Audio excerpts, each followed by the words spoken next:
All right. So, hello, everybody. Welcome to this episode of Entering the Creative Unknown. And I'm so grateful to keep having the privilege of sitting down with such incredible women artists. And I'm so excited about my guest this morning, Frances Earnshaw. And I'm going to be reading her artist statement, and then we're going to get into it.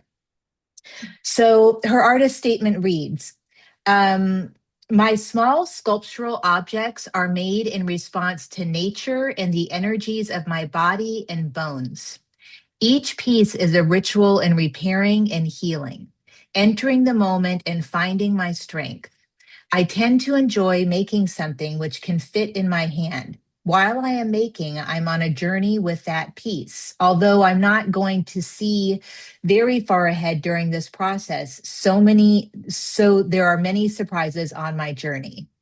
Things I make will appear in embodied performative work. I choose materials for their texture and character, such as nettle fiber, paper, wool, and found objects. I'm a sculptor, writer, and printmaker. Drawing has been an important part of my practice, and since 2024 and joining this Jungian Life Dream School, I have made works on paper in response to my dreams. My work reflects on the landscape and culture of the Calder Valley, revealing a personal folklore and fairy tale. My work references and responds to local literary connections and female archetypes through my lens as a disabled artist. And Frances has taught workshops in 2025 and 2026, and I'm sure she's continuing to teach workshops on drawing from the archetype and also playing with fumage and candle power.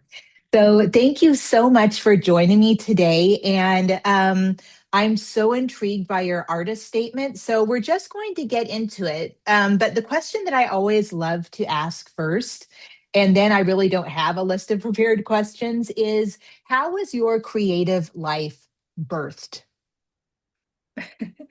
Well, I grew up with an artist.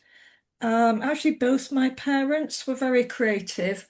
My father was an artist who made paintings. I remember seeing him in the attic, or he would. It was. I mean, it wasn't really exactly a studio. It's so cold up there, but he would be working on something, painting. He would sit in the living room. We were in a little tiny, cramped um, mill cottage in Leeds, which is a city in Yorkshire. But he would come home from work and draw, and he drew very imaginatively, and he was interested in surrealism. So that was one thing. My mother was also very visual and would take my sister and myself out on walks, and we'd walk through the woods and really notice and look at things. So I got that from her. Later, I went to art college. I went to study in South Wales in Cardiff. Then I went to London, and I went to the Royal College of Art. Um, and there's never been a time I haven't been making art. But as things often go for women artists, um, opportunity came and went. And so it's funny with the art world loves the phrase an emerging artist, but I feel like I've emerged and re-emerged all my life. 100%. Hello. Yeah. Exactly. And Every day, sometimes. yes, and this is actually often how it goes, especially for women artists. You have a job, you're tired, then you have your children. Um, in my case, I had physical disabilities. Um, yeah, it comes and goes, but it's always there. So that's how it feels, yeah. Yeah, what I love about your artist statement, because I've been exposed to more of your artwork on paper. But when you sent me some of your work, I was so very moved by how it presents. And I'm going to be putting up a slideshow in a moment. But the thing that I really loved about your artist statement is where you informed us of how you like to sculpt objects that can fit into your hand. And there's Mm-hmm. something about that that feels like, I mean, obviously, a hand is such a powerful part of us. You know, we hug, we touch, we sense.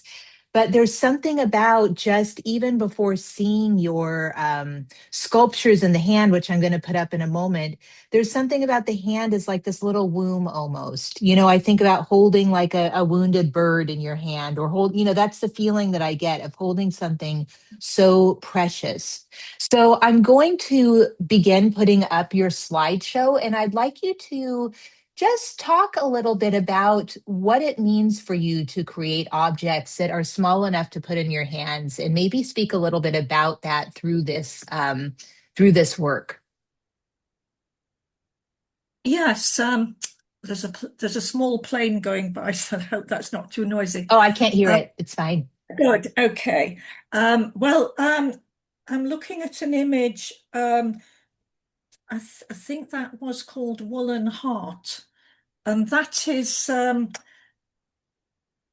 was made at a time when it was hard to make art for me. What with, as I was saying before, life commitments and sometimes just not having that much energy. But I was working with wool, which was accessible, and somehow this little thing, which when I made it, it felt very inconsequential. I didn't feel I'm making art here. I'm just making something because sometimes I have a need to do that. And yet, I really loved it. It's like a tiny rib cage or something from inside that's very vulnerable. Mm. Um, so yeah, it's also um, it was like a little cup, and you can see I'm putting my fingers inside it. Um, so there's a bit of a yonic feeling about it as well. Yeah, so it is to do with playing with it in a performative way as well.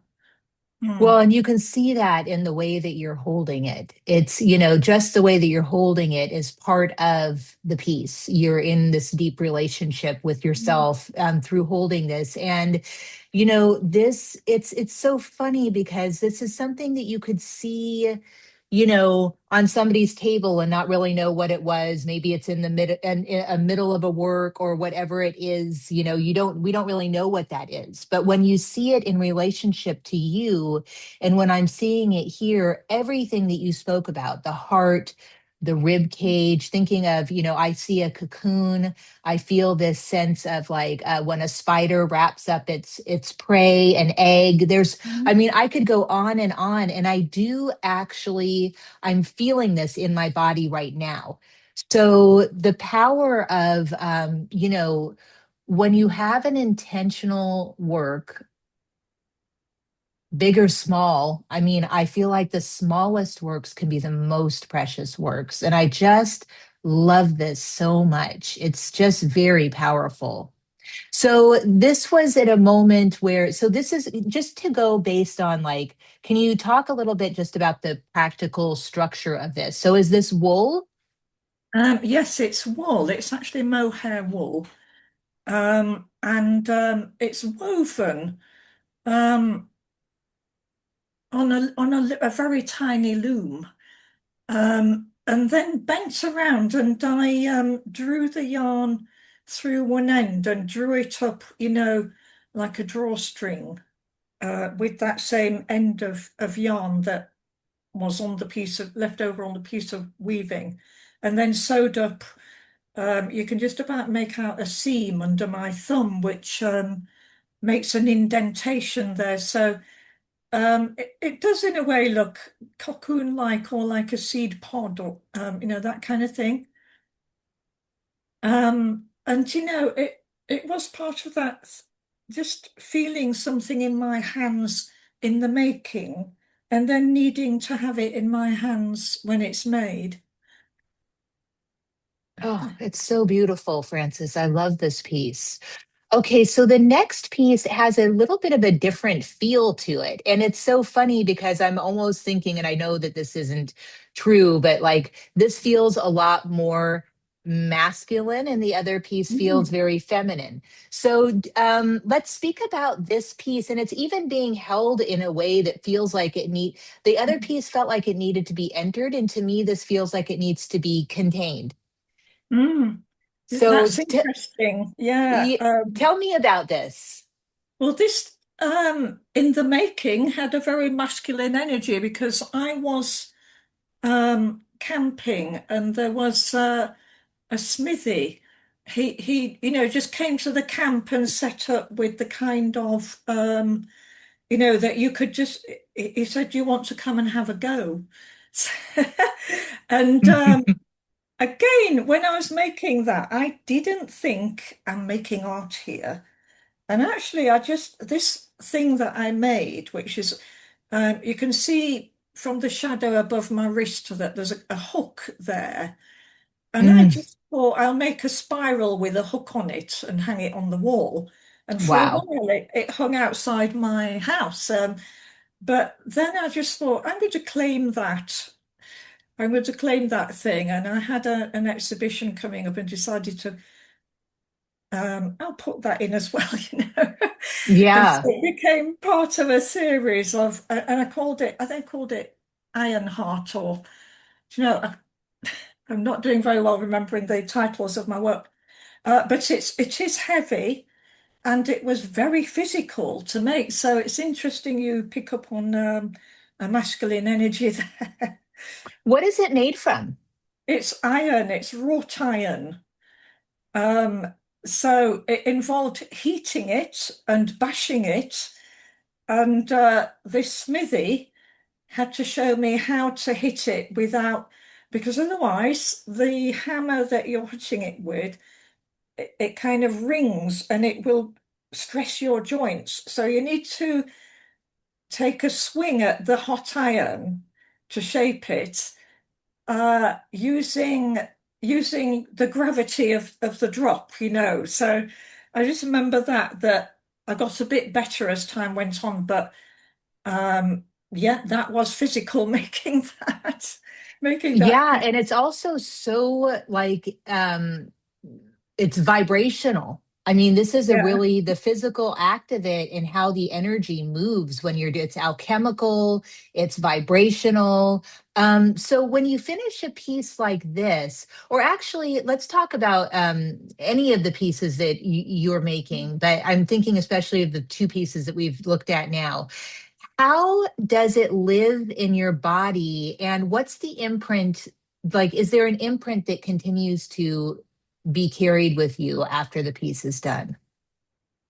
Yes, I mean very much so that all of these objects have, I'd say, a resonance in my body, what I'm feeling in my body. And with this one, I should say I often show objects that I've made in different ways. So if I have the opportunity to exhibit work, this one makes very interesting shadows. And I was thinking next time, rather than hanging it flat to the wall, I might hang it so that it can throw that Oh, spiral shadow. Yeah. So it's kind of feeling that it has a life and it might tell me different things it wants to do. And I mean, this one being so heavy and tough compared to the other piece. So that's also to do with um, taking things in hand. So this one is protection, maybe, and the other one is vulnerability and these feelings you're taking in hand. Yeah. yeah. Do you have, first of all, I have to just comment, you have beautiful hands. I love your hands. I'm as intrigued by the piece as I am by your hands. Have you ever done any kind of like when you exhibit or you have done a workshop, do you ever let people handle your pieces? Yes, I'm always quite happy for people to pick anything up that I've made. Um, that's part of the life of the object. Yeah, yeah. Has there been anything surprising that has come from that for you? I often feel um that when you're at an event, a workshop or an exhibition, it's almost as though the work starts to speak differently when it's got other people, an audience. When it's got an audience, it's coming to life in different ways. And we make things as artists, and we make drawings, and we make objects, and they're often about the communication with ourselves and our the things we're trying to say that if there was a way of just saying, oh, this is what this is, then we wouldn't need to make the thing, but we're making something that's coming to life as we're bringing it about. And then when someone else looks at it or even handles it, it's taking on another aspect of life for itself then as well. Yeah. Yeah, I'm curious about, like, I was just thinking about you holding this, holding this in your hands, being in the middle of an exhibit. And, once this piece starts to interact with a more public, like, it might recoil or it might just go up your arm and down your leg and into the space, and live its own life. So I do love the feeling here. There is a tension here of like it could recoil or it can uncoil. Well, So it is this is quite really, snaky. It's quite I a love snaky it. thing, yes. Love it so much. Okay. So I don't know what I'm seeing here, but when I saw this in your photos, I'm so intrigued. So can you speak about this piece? Yes. I have this in front of me, and this I'm going to put it a little bit I'm nearer gonna to. hold on. I'm just gonna stop share for a second so we can see this up close and then we'll go back. Yes. So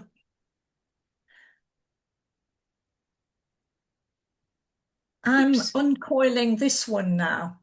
Um, and again, this little thing, it's very heavy. It's bronze. Hold it up We, a little it's a, higher. it's Oh, a, there you go. Yeah. can you see that now? Yes. So Hmm. this is an even denser material than iron. Uh, and I actually did someone else's workshop to produce this. I produced it during a workshop, and Wow. I often go along to a workshop, and I'm actually taking the opportunity to make something. Whereas I guess quite often people are thinking, oh, it's a chance to play around with this, and no pressure. I'm just going to play with it, and that sometimes is the case with me.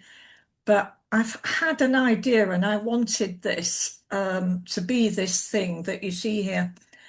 And actually, a little while later, I decided that these notches here needed to be bound with nettle cordage. Mm. So it's a combination of a material um, it's an incredibly beautiful metal. It has when you see it in good light and close up, you're seeing all the patina of colours, the um, lovely colours. It's quite hard to photograph, as you can see. The photograph doesn't tell you everything. But So yes, go ahead. it, yeah, adding nettle cordage seemed important because this stuff is, I make this every summer, and you're just doing a kind of binding action and plying it. And the nettles grow, and you need to wait until a bit later on in the summer when the nettles become a bit tougher and the fiber's good. Um, and nettles are such an interesting plant, and people have been making cordage for a very, very long time. You know, in the Iron Age era, people would have been making things out of cordage and using it daily, Hmm. Hmm. um, as well as spinning wool and things. You know, people would have um, sat down and be doing when they were talking. And So I'm what? not like that. I like something in my hands. Right, it's like you are putting a it's like there's a story in the actual thing that you are Mm. creating, and now it's attached to this other. It's such a there's again a tension of the opposites here with this heaviness and this kind of cord that I don't know actually what it feels like, but it looks so much lighter. Can you talk about the heavier piece and what was the prompt or the inspiration, or what is this piece speak to? But this is it's like a bone, a thing that's like a bone. It's not actually an anatomical bone. Um, and I think about bones. I have a scoliosis in my spine. I think about strength and resilience, as well as the feel of the body and its the problems of the body, as we get older. Um, and yeah, so I guess I think about the feel rather than trying to represent something. Hmm. Yeah. It's really wonderful. Okay, let's move on to the next one. Okay. So I don't even know what these materials are. Is this a painting? Well, the paler, more photographic looking image that you can see, Mm-hmm. that's actually a photograph of a very old friend of mine, Christine Binney, has made performative art, which is she's in a group called the Neo-Naturists, and they paint their bodies. And that's a photograph of them from the 1980s, actually. It's a very old photograph. But I chose that. It's actually a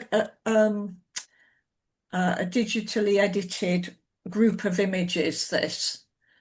And I produced this in response to a dream, and it was one of the first illustrations that I made of a dream. And so in some ways it was different elements thrown together. I could read you an extract from the dream if you'd like. Would that Sure. If you be if like, you feel okay? comfortable, yes, I would love it. I will just go here. So this dream I had probably about a year and 8 months ago. Uh, Now I'm observing outside the house. I see a group of women gather together. They are clad in bright green, flowing clothes, a really verdant pea green. And a side scene shows them running into a department store carrying these clothes. And I know they do this at times, taking back their previously stolen green clothing and stealing replacement outfits. Here they group together in front of the house. They are working on a spiritual enterprise. They are intensely involved in what they are doing together. Further away, there is the original group. This group has a couple of men in it. They too are wearing striking green clothing, although there may be one or two other colours. These scenes take place in a busy street with traffic going by. Mm. So it was a really formative dream for me, a very wonderful dream, but also just this sense of these really quite, I felt that these women were anarchic yet angelic, they were um protective, unafraid, and wearing this crazy green and this whole idea of them doing as they liked and running around and doing doing as they wished. Yeah. Yeah. I love the texture of this.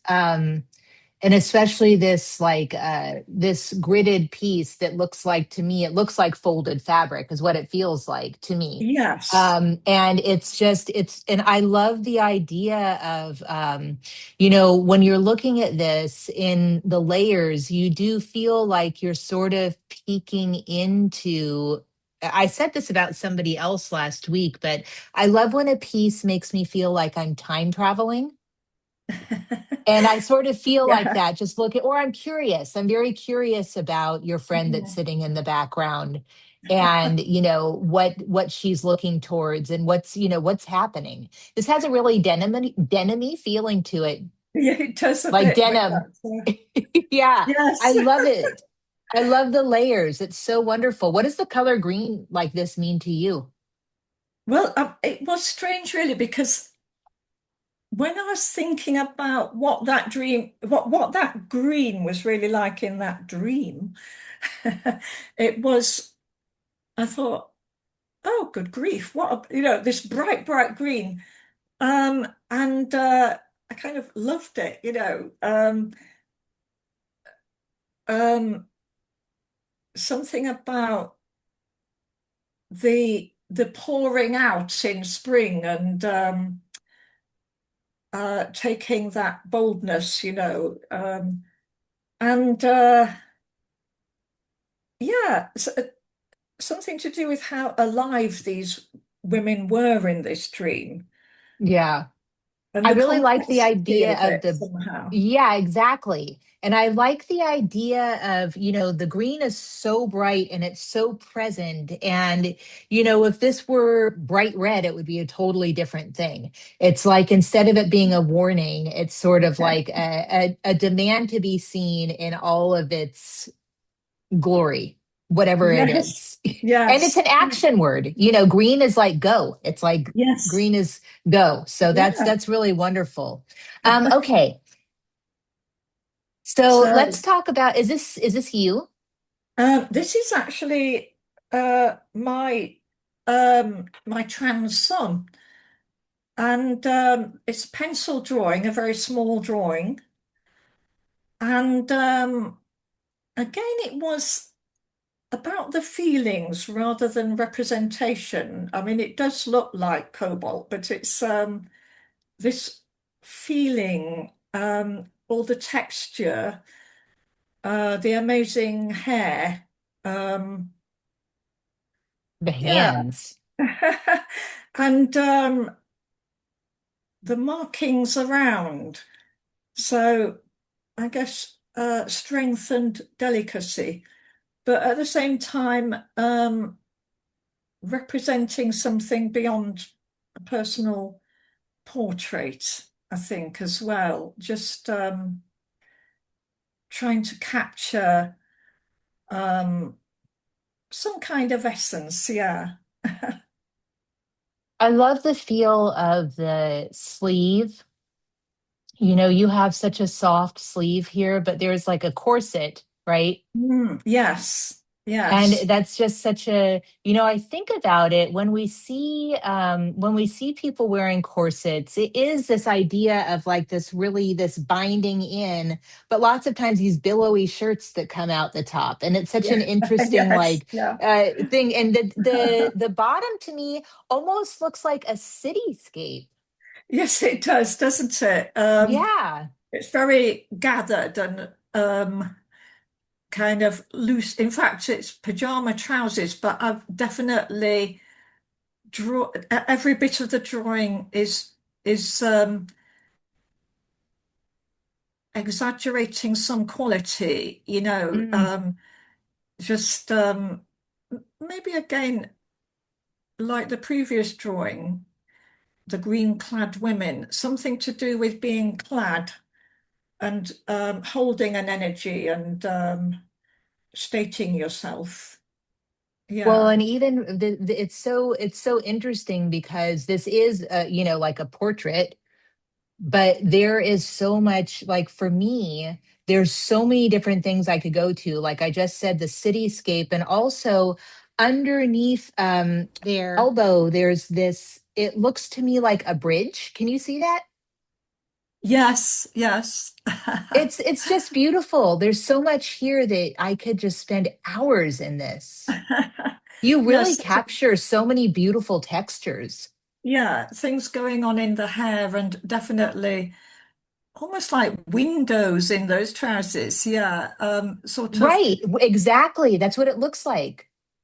maybe more like an apparition than a person there, something like that. Yeah. Oh, so beautiful. Okay, I'm so curious about this piece. So let's talk. Okay. Again, this was a drawing in response to a dream. Um, and there was a real sense of light and difficulty and lashing rain. And when I wrote the dream, I titled it Washing My Hands in the Rain.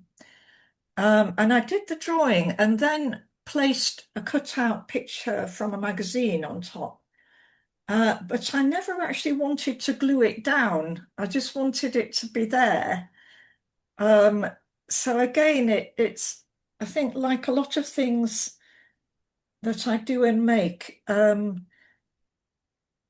there's something movable about it, that it could be this way or it could, on another occasion, be seen in a different way. Mm. Yeah, that um, There's a it's feeling it's here of like, I mean, I really feel how the body plays a role in your work. And I mean, mm, I'm an yeah, embodied practitioner, so for me, it's just something that yes. really is so important to me. But I'm feeling, when I saw this, my feel about it, this is just, again, obviously my full-on projection, but it's like this feeling of a woman like washing her belly. And Yes, there's like a little, and you're almost, you have this little portal in through her navel into yes, this scene that's yes. like chaotic, and we don't know what's going on. Mm, mm. There's a cutout hole in the photograph. Uh, Right. and I was just trying to think what to say about not sticking it down, but there's something about, it's not about not finishing it or not um, completing it, but something about it needing to be, because it's a drawing of a dream, needing to be able to move in Yeah. this case. Yeah. Yeah, giving it some agency and Yeah. life. Yeah, it's Yes. really something. This is super compelling. And if you turned it just one this way, it would be like a vaginal shape, right? Or it wouldn't be a belly. Like I'm seeing it The as a other belly way button up. right now. Yeah. Yeah, Mm, it's yeah. amazing. Yeah. That's interesting. Yeah. And you're giving me, or you're giving the viewers, you know, some people who watch this podcast are artists and some aren't. But and this is what I love about what you're transmitting here, is this idea of and this reality that art is not a stuck thing. It's something that lives. It's something that moves. We birth it, and just like our children, we don't know what happens after that. Yes. We Yes, it really don't. takes on a life of its own. Yeah. That's And what's so magical about it. Yes, yes, absolutely. Yeah. Yes, that's really interesting, actually. Yes. I always think about, I don't know if you have heard of this before, but there's this thing called Elf on the Shelf that they have during the holidays in the United States. I don't know if they have it there, but it's like this little elf. And every night when your children go to bed, the elf is sort of in a different place and they have to sort of find it. And I think about that. That's how I think about dream work, art created from dreams. It's like, I had Yes. this dream sitting here and then it Yeah. ended up somehow in the living room. I don't know how it got there, but that's where it wanted to go. I was Yeah. so grateful that you shared these two pieces because honestly, when I saw these pieces in the dream gallery, sometimes I don't really pay attention to who's creating what because I'm just trying to take in the space as like a whole collective. But these two pieces, especially, well, both of them, but especially the one on the my left, the woman on the stairs, they are so compelling and they almost kind of go together. That's interesting seeing them together, the way you've Yeah. placed them side by side like that. Yeah. And So talk. they were both violent dreams. Uh, Um, the one on the left, the woman, it was one of those dreams like where as though you're watching a movie rather than that you feel you're in the body of the dream ego, but and at the same time, in those kind of dreams, you're watching a movie and yet you're feeling everything emotionally. And this woman arrives home, and there's a garden wall, which is very roughly represented on the right of that picture. She peers over the garden wall, and there's a freshly dug grave, and she knows that's her husband, that something terrible has happened, that her husband is in that grave, and there's blood on the stairs. Um, so, in this case, I just wanted to represent it fairly easily, and the um, the woman in the picture, she's wearing a kind of aubergine colored tunic. And I think I just painted the legs below that. Um, I think she had a fancy skirt, but I just wanted a simple pair of legs. And I painted the shadow under the tunic so it sort of holds together. And I painted out her face so it looks like the hair. Are we looking at the back of her head or the front, and yet the body is facing front? But something about that which wasn't directly in the dream, but just yes, I don't know really. It just seemed to be what I needed to do in that representation of the dream. The yeah, and when drawing, you're watching a dream that's like when you're watching a dream like a movie, it's so you really have no agency. mm, You can't step in. You can't, it's intense when you have a dream like that you're watching and witnessing something so devastating happening. mm, And sometimes it can be a feeling of that's sad, but thank God, not me. And sometimes it can be like that feeling of, even having, what do you call that? Like sleep paralysis, like you can't really mm, do anything. mm. It's a wonderful dream. I mean, I know it wasn't a wonderful dream, but it is a very powerful dream. It gives you a lot to think Yeah, about. it Okay, and felt very, yeah. what about I the mean, one on the right? yeah. Yes, I mean, I guess just thinking about some of the quite violent dreams I've had, and in a way, they are wonderful dreams because something is really being um, pulled about, shifted, worked on hard. Yeah. And the one on the right um, represents how I was in the dream. and I was a soldier, and I was walking along with someone else inspecting a trench. So it was like the First World War or something like that.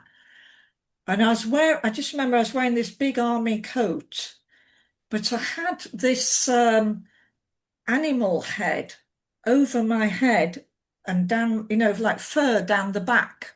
Mm, And we were inspecting the trench, and there were human bones sticking out of the mud. So just like in the First World War, which those men had to live in a trench where their fallen comrades, the mm, bones would be there. Often there was just no chance to do anything about that. Um, but there was this real feeling of the danger going down this trench required, concentration and bravery and willingness to do it, to keep going down this narrow space and seeing what happened. And as I remember in the dream, um, on seeing the bones, we needed to get back to report back to say there are human bones there. Yeah. So that message had to be taken back. mm. It's so interesting that thought about, soldiers in World War I being in the trenches with their comrades' bones. And it, I guess not completely, I guess it can happen, but it does prevent the ability to disassociate and get on with the job that you're there to do because it's Mm, right there. mm, It's mm. so that's really powerful. This is a very powerful thing, and to make that you have this protector. I feel like the this is your protector. Yes, yes. That's the face that people are going to see as you're heading down into these Yeah, trenches, and yeah, you get to be a little bit more brave as you go into your own depths of bones. Yeah, yeah. I mean, wonderful. yes, I mean, I wonder about that. Why would I have such a dream? And at the same time, although dreams can seem very beyond our experience, or maybe filtering down through collective memory, but at the same time, they're really about the feeling more than anything to me that, you know, what's often left um, in order to unravel the meaning is how did this feel? Yes. What was I feeling? Yes. What was going on with the emotional climate there? Yeah. Right. It is about the images, but it's so much more than that. If it's the feel in the body, the body is what lets you know, at least for me, like, Mm, is this true or not true? yeah. Or whatever it is, is this actually true or is it not true? Meaning whatever the symbolic representation is. And sometimes if I were to if I were to just look at this without feeling into my body, it could be a lot of different things. And Mm, in this piece on the left with the woman, it feels so much different, obviously, hearing you speak about it. But also, there's a big difference between looking through a gallery and really just sitting in front of the piece and letting yourself be in relationship to it and how it feels for you. So, and I see this garden wall piece, for me, um, it feels like I'm looking in an attic. I mean, in a basement. It feels mm, down mm. below. Um, Yes, it does kind of look, I mean, it's very hard really to know what that is unless I say so. Without the description of the dream. I mean, I guess Well, it could be an opening down to a basement, couldn't it, next to the well, right. And stairs? it could be a place that this animus figure had to like go through in order to get down into those bones. Yeah. These two to me are just such relational pieces. Yes. Yes. I mean, I didn't notice that before, but of course, in both of them, there's that hidden image of, bones under the earth. Hmm. Um, and yes, I find that quite moving. The bones under the earth are the people who have gone before with all Oh, their experience. absolutely. Yeah, I have yeah. a lot of dreams where I'm like eating bones, like eating human bones. And it's the same type of feel. Like you want Mm. what's in there. Okay. Mm. I know that we're getting into this fumage now. So you really responded to this practice. So I want to talk about your relationship. First of all, what's your relationship to fire in general before this? Like how does fire feel for you? Uh, I love the feel of sitting around an open fire, um, and especially outside. And I'm trying to remember because this was a dream school workshop. Hmm. The whole idea of playing with was it Christine Lazar? And Yeah. she introduced this idea, which of course has been around for quite a while. But she introduced it to us, and it wouldn't have come to my attention if I hadn't been present at that workshop. But I just thought there's something about um, creating this darkening image with this little light, a candle. And I started wanting to play with all sorts of things like getting lots of little birthday candles going and see how that worked and all sorts of things. And I had the opportunity to run a workshop, and I thought, it's January, it's such a dark time, especially here in the north of England. That's a dark time, and it seeming like a little hopeful thing, holding up the candle, and um, it was so fun. Actually, it was really fun doing Christine's workshop, and it was really fun giving the workshop. And there are lots of artists around here, and they came along and they did all sorts of things I hadn't thought of as well. Hmm. Well, Um, it's fun when it's also really wonderful that you can, play with what kind, like you can brush pieces away and you can smudge certain yes, things and yeah. erase it. It's so much fun. And I love that this sort of, I mean, this is my own projection, but I love that this Baba Yaga kind of character comes through. I see this as a Baba Yaga on the left.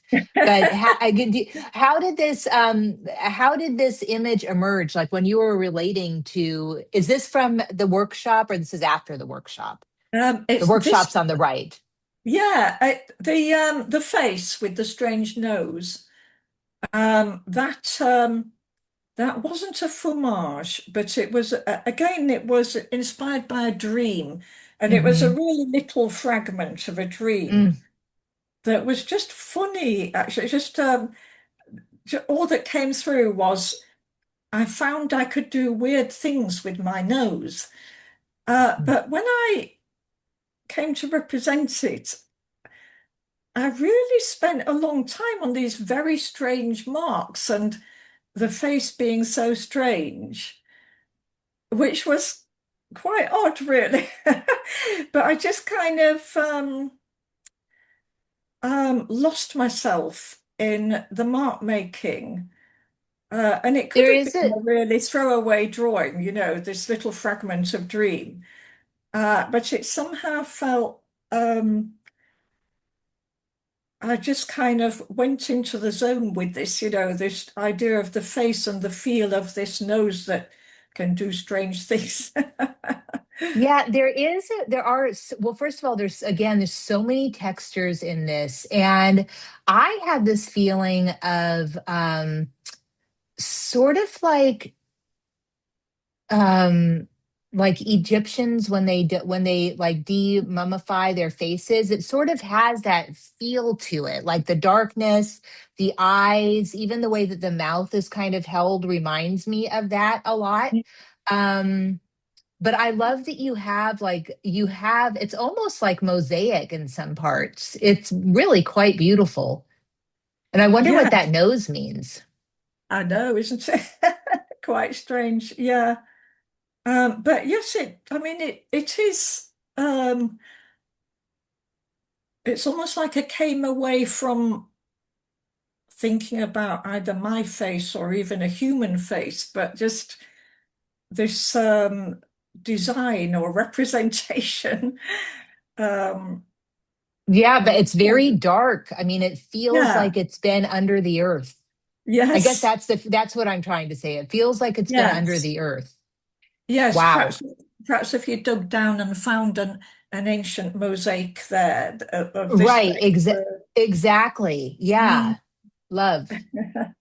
Okay, so tell me how it feels for you to. So there's a very different feel that happens in response to a certain way of working that you've done, just in your own creative life. And then there's something different that happens when you start facilitating it. The relationship to that process can transform or grow. So, do you want to talk a little bit about your process of teaching and how it has, had an impact on your own creative life? Um, well, th- uh, with workshops, it feels to me very important that people are going to have an experience of togetherness and um, time and space to make and have fun with what they're going to explore. And I just really enjoyed that, just creating that, coming away with feeling, um, well, I created an afternoon there that people clearly really, really enjoyed. Yeah. And the, the people who came along are all people who have done creative things anyway, who enjoy various kinds of art practice. Um, the image on my left there, that's me in the foreground, the back of my head with the long hair, Yeah. and the woman with short hair there, she's actually a composer, so not a visual artist, but she really enjoyed um, experimenting with making marks, and I tend to, I mean, it was to some extent a drawing workshop. But what I really wanted was to inspire with the idea of archetype, and I ran two of these. One was the archetype of land, the idea of the symbolism and the feel, and where we are, where in a narrow, deep valley with really extraordinary landscape, very amazing stone structures out on the moors. And so everyone there's kind of aware of where they are in this landscape. And so I just proceeded with it by storytelling, Mm. telling dreams, talking about mythologies. The second workshop I did was the archetype of woman in all sorts of forms, that from the goddess to the crone, the women who used to work in the spinning mills near here, all sorts of. So it's just kind of riffing on these ideas of in a storytelling way while people were drawing. So they just Yeah. sat to and got drawing, and it was fantastic. They're just piling up drawings and It's really it's so nice enjoying when you it. work. Yeah, when you work collectively, that's what I love about creating in a group, because in some ways you would think it might make you a little bit more, I don't want to say self-conscious, but a feeling of like, wanting to have it nice for people that might be seeing you. But for me, it creates the opposite effect. It's so liberating working with a Yeah. collective because Mhm. we're just playing. We've already, especially when you're in a workshop of like an hour or an hour and a half, you're not going to create, you know, Van Gogh. You don't have the time to. So you just kind of let yourself, at least for me, I let myself kind of just go a little bit more because there's no I you know you there's something about a workshop that just what you're leaving with is the inspiration and Yeah. having Yeah. fun. And it looks Yeah. like that's exactly what's going on here. And it's a nice reminder, at least for me, when I'm working on something that maybe isn't turning out the way that I had envisioned it beforehand, or, I love something like this is what kind of knocks me back on the right path of just going more to the playful, imaginative depths and just realizing that whatever's asking to be seen, it doesn't really belong to me anyways, in a Mm. sense. Mm. So this is really, really just so wonderful. And I'm going to just going to stop sharing.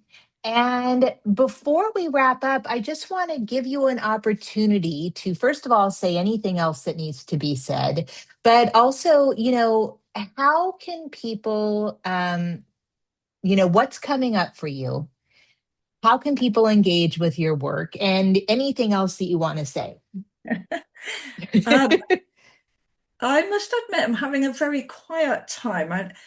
I feel um, I was very busy with my workshops from last November, doing workshops through January and then having an exhibition.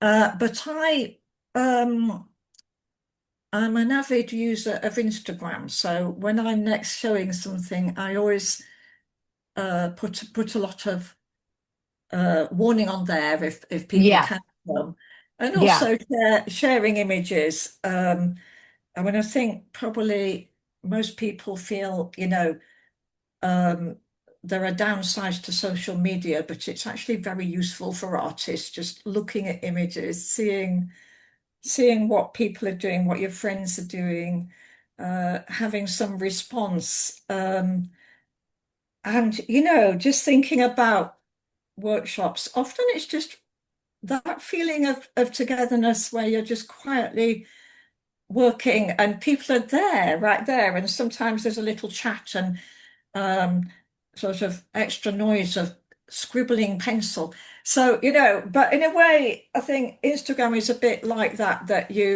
uh, you're not just alone in the studio. So at the moment, I'm working hard on um, my Jungian dream studies yeah. and doing all that and drawing a lot. And it seems to have really come back to me at the moment. So I can That's so see, lovely. yes, I can see an opportunity maybe around summer to perhaps to do a show somewhere. I'll seize Well, it if it comes. you don't realize it, but you actually just did give a workshop through this talk. And these talks, like I said before, they're sort of selfish. It's not, it's wonderful to, I always like to the idea of uplifting other women, especially women artists that don't really get the exposure that they deserve. And they also, not only the exposure of their work, but the exposure of all of the cycles and layers that we go through as women, are so put under the rug and unseen. So it's really important to me that if I can play even a small part in lifting that veil, but just selfishly, I get so much from these talks, and I'm just so completely inspired by everything that you shared today, especially those objects in the hands have really, I can sort of feel my heart center, my structure around here. I feel your pieces there. So I'm really looking forward to seeing your work and being continuing to be in community with you. And just thank you so much for taking the time to speak with me today. Thank you, Stacey. I appreciate the opportunity very much. Thank you.